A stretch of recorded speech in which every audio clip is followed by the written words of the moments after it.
তো এই দেশের সরকার যদি কখনো আমাকে পার্সোনালি ডেকে বলে যে তুমি কি চাও, টাকা চাও, ভালো চাকরি চাও, তোমার ফ্যামিলি নিয়ে এখানে আসতে চাও, তাহলে আমি এই দেশের সরকারকে বলবো যে আমাকে না, আমার এই 1,00,000+ প্রবাসীকে যেন একটু সুন্দর মতো থাকার একটা ব্যবস্থা করে দেয়। ঠিক মতো বেতন পাচ্ছে না, 5 মাস, 6 মাস, 8 মাস, 1 বছরও বেতনও পাচ্ছে না। আমি চাইবো যে আমার এই অসহায় মালদ্বীপ প্রবাসীরা যেন ভালোভাবে কাজ করতে পারে এবং তাদেরকে বেতনটা ঠিকমতো প্রত্যেক কোম্পানি থেকে তুলে দেওয়ার ব্যবস্থা করে দেয়। বাংলাদেশ সরকার একটা রুপিয়া মানে এই দেশি টাকাটা ছাড়ার মতো একটা ব্যাংক খুলে দেয়, তাতে করে রেমিটেন্সও বেশি যাবে এবং বাংলাদেশ সরকারও উপকৃত হবে এবং যারা প্রবাসী আছে তারাও উপকৃত হবে। আসসালামু আলাইকুম, আমার মালদ্বীপ প্রবাসী অসহায় ভাইয়েরা, কেমন আছেন? আজকে এমন একজন ব্যক্তির ভাষায় আমি দাঁড়িয়ে আছি যে বাংলাদেশ এবং এই দেশ সকল স্থানে একদম ফেমাস একজন লোক, যে সকল সময় সব সময় বিপদ আপদে সকল মানুষের পাশে দাঁড়ায়। তো আজকে এই স্যারের মাধ্যমে আমি কিছু মেসেজ দেব মালদ্বীপ প্রবাসীদের জন্য, যা অতি গুরুত্বপূর্ণ। আমি বিগত দিনে এই সমস্ত মেসেজগুলো নিয়ে অনেক ভিডিও করেছি। তো আমি চাই এই একজন ভালো মানুষ এবং ফেমাস মানুষের দ্বারা যদি আমার এই ভিডিওটা বাংলাদেশ গভর্নমেন্টের কাছে পৌঁছে, তাহলে আমি আশা করি আমাদের এই মালদ্বীপ প্রবাসীদের দুঃখটা দূর হবে। আসসালামু আলাইকুম। ওয়ালাইকুম আসসালাম। কেমন আছেন স্যার? আলহামদুলিল্লাহ। স্যার, আসলে আমরা মালদ্বীপ 1,00,000+ প্রবাসী মালদ্বীপে আসছেন, আপনাকে ওয়েলকাম জানাচ্ছি এবং আমাদের প্রবাসীদের সাথে যে সময়টা দিচ্ছেন। তো আমার কিছু আবদার আছে যা আমাদের এই মেসেজগুলো স্যারের বর্তমান প্রধানমন্ত্রীর কাছে পুষতেছে না। আমি চাই আপনার মাধ্যমে আমার এই মেসেজগুলো ওনাদের কাছে উনি পর্যন্ত পৌঁছানো। আপনি এই বিষয়ে আমাকে একটু হেল্প করবেন। আমি মিজান ভাইকে একটা জিনিস জানতে চাবো আপনার কাছে, প্রবাসী হিসাবে। আপনি তো এই দেশে কত বছর? আমি 16 বছর। আপনি ভোলার মানুষ। জি।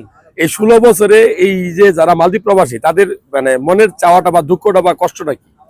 আমি 16 বছর প্রবাস করতেছি। আমি যতদিন যাবৎ ভিডিও করতেছি মালদ্বীপ প্রবাসীদের নিয়ে কাজ করতেছি। তো এই দেশের সরকার যদি কখনো আমাকে পার্সোনালি ডেকে বলে যে তুমি কি চাও, টাকা চাও, ভালো চাকরি চাও, তোমার ফ্যামিলি নিয়ে এখানে আসতে চাও, তাহলে আমি এই দেশের সরকারকে বলবো যে আমাকে না, আমার এই 1,00,000+ প্রবাসীকে যেন একটু সুন্দর মতো থাকার একটা ব্যবস্থা করে দেয়, যাতে করে যে অবস্থা আমার প্রবাসী বাইরে আছে, যেখানে কাজ করে অনেক অশান্তিতে আছে, ঠিকমতো বেতন পাচ্ছে না, 5 মাস, 6 মাস, 8 মাস, 1 বছরও বেতনও পাচ্ছে না। আমি চাইবো যে আমার এই অসহায় মালদ্বীপ প্রবাসীরা যেন ভালোভাবে কাজ করতে পারে এবং তাদেরকে বেতনটা ঠিকমতো প্রত্যেক কোম্পানি থেকে তুলে দেওয়ার ব্যবস্থা করে দেয়। এটি আমি ওনার কাছে চাবো। আমার পার্সোনালি কোনো চাওয়া নেই। আমি 1,00,000 প্রবাসীর জন্য এই চাওয়াটাই, এই দাবিটাই করবো। আর একটা প্রশ্ন হইলো যে এখানে এখন তো ধরপাকড় চলে, যারা ভিডিও দেখছেন, আপনারা মালদ্বীপ যদি আসতে চান কর্মের জন্য, অবশ্যই সঠিক পদ্ধতি, পন্থা এবং ভিসা কনফার্ম করে, কারো কথায় মানে মানে খুব বেশি খুশি না হয়ে, হ্যাঁ, প্রতারকের মাধ্যমে এই দেশে আসবেন না, সঠিক পথে আসবেন। আর এখানে মালদ্বীপে আসছে যারা প্রবাসী ভাই কষ্ট করে টাকা ইনকাম করে, এই টাকাটা কোন পদ্ধতিতে বাংলাদেশে পাঠাইলে মানে বাংলাদেশ গভর্নমেন্ট উপকৃত হবে, মালদ্বীপের গভর্নমেন্ট উপকৃত হবে, আর আমি আপনি যে টাকাটা পাঠাইছি তারা উপকৃত হবো, সেটা কোন পদ্ধতি হলে ভালো হয়? এটা হলো গিয়ে বর্তমানে ভিসার ভিতরে লেখা থাকে $350 বেতন, কিন্তু রুপিয়া কনভার্ট করে দেয় এই দেশে ব্যাংক রেট।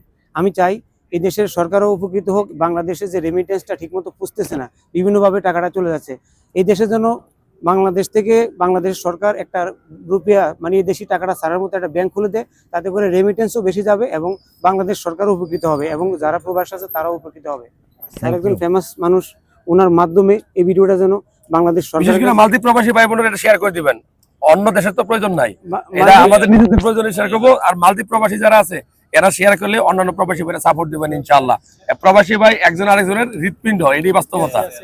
ধন্যবাদ স্যারকে। আল্লাহ হাফেজ। আসসালামু আলাইকুম।